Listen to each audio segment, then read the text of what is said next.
ನಮಸ್ಕಾರ ವೀಕ್ಷಕರೇ, ನ್ಯೂಸ್ 24 ಕನ್ನಡ ಚಾನೆಲ್ಗೆ ಸ್ವಾಗತ. ಪಟ್ಟಣದ ಬಸ್ ಡಿಪೋ ಘಟಕದಲ್ಲಿ ನೇಕಾರ ಸಮುದಾಯದ ಆರಾಧ್ಯ ದೈವವಾಗಿರುವ ಶ್ರೀ ನೇಕಾರ ದೇವರ ದಾಸಿಮಯ್ಯನವರ ಜಯಂತಿಯನ್ನು ಭಕ್ತಿಭಾವ ಹಾಗೂ ಸಂಭ್ರಮದಿಂದ ಆಚರಿಸಲಾಯಿತು. ಪಟ್ಟಣದ ಬಸ್ ಡಿಪೋ ಘಟಕದಲ್ಲಿ ನೇಕಾರ ಸಮುದಾಯದ ಆರಾಧ್ಯ ದೈವವಾಗಿರುವ ಶ್ರೀ ನೇಕಾರ ದೇವರ ದಾಸಿಮಯ್ಯನವರ ಜಯಂತಿಯನ್ನು ಭಕ್ತಿಭಾವದಿಂದ ಹಾಗೂ ಸಂಭ್ರಮದಿಂದ ಆಚರಿಸಲಾಯಿತು. ನೆಕ್ಸ್ಟ್ ರಾಮನಾಥ ಯಾಕೆ ಬಂತ ಅಂತ ಹೇಳಿದ್ರೆ ಅವರು ಸ್ಟಾರ್ಟಿಂಗ್ ಇಂದ ಮಗುವಾಗಿದ್ದ ಇದರಲ್ಲಿ ಅವ್ರ ಊರಲ್ಲಿ ಎಲ್ಲಿ ಸುರಪುರ, ಅಲ್ಲಿ ಸುರಪುರ ಜಿಲ್ಲೆಯ ಮದನೂರು ಗ್ರಾಮದಲ್ಲಿ ಒಂದು ರಾಮ ಮಂದಿರ ಇರುತ್ತೆ. ಅದಕ್ಕೋಸ್ಕರ ಅದು ಅವರು ರಾಮನನ್ನು ಪೂಜೆ ಮಾಡ್ತಿದ್ರು ಸ್ಟಾರ್ಟಿಂಗು. ಅವರು ಇನ್ನೊಂದು ಕಡೆ ಒಂದು ಪ್ರತೀತ ಇದೆ, ಅವರು ಶಿವನ ಹಣೆಯಿಂದ ಹುಟ್ಟಿದಾರಂತ, ಶಿವನ ಹಣೆಗಣ್ಣಿಂದ ಹುಟ್ಟಿದಾರಂತ ಪ್ರತೀತ ಇದೆ. ಅದಕ್ಕೋಸ್ಕರ ಅವರಿಗೆ ದೇವಾಂಗ ಅಂದ್ರೆ ದೇವರ ಅಂಗದಿಂದ ಹುಟ್ಟಿದಾರಂತ, ಅವರಿಗೆ ದೇವಾಂಗ ಅಂತ ಕರೀತಾ ಇದ್ದಾರೆ. ಹೀಗೆ ಅವರು ತುಂಬಾ ವಚನಗಳನ್ನು ರಚಿಸಿ ಸಮಾಜದ ಅಂಕುಡೊಂಕುಗಳನ್ನು ಹೋಗಲಾಡಿಸಿ ಸಮಾಜದಲ್ಲಿ ಒಂದು ಮಹಾನ್ ಸಂತರಾಗಿಯೂ ಋಷಿಯಾಗಿಯೂ ಒಂದು ದೈವಿ ಸ್ವರೂಪಿಯಾಗಿಯೂ ಸಮಾಜದ ಏಳು ಬೀಳುಗಳನ್ನು ತಿದ್ದಿದ್ದಾರೆ. ಅವರ ಎಲ್ಲ ಒಂದು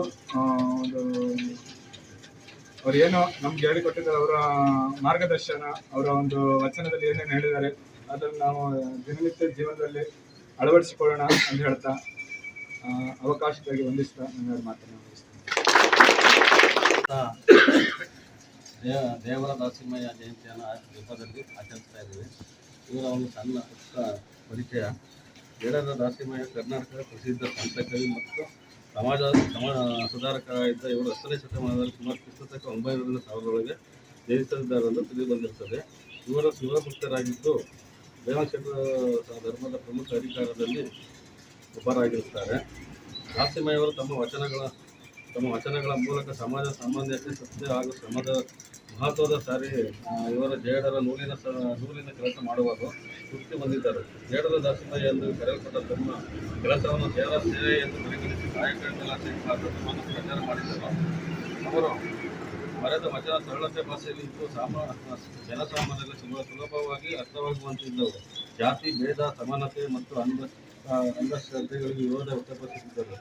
ಅವರು ವಚನದ ಭಕ್ತಿ, ನೈತಿಕತೆ ಮತ್ತು ಜೀವನ ಮೌಲ್ಯಗಳು ಸ್ಪಷ್ಟವಾಗಿ ಕಾಣುತ್ತಿದ್ದವು. ಜೇಡರ ದಾಸಿಮಯ್ಯ ದೇವಾಂಶೇಶ್ವರ ಸಂಪ್ರದಾಯದಂತೆ ಅಭಿವೃದ್ಧಿಗೆ ಮಹತ್ವ ಕೊಡುಗೆ ನೀಡಿದ್ದಾರೆ.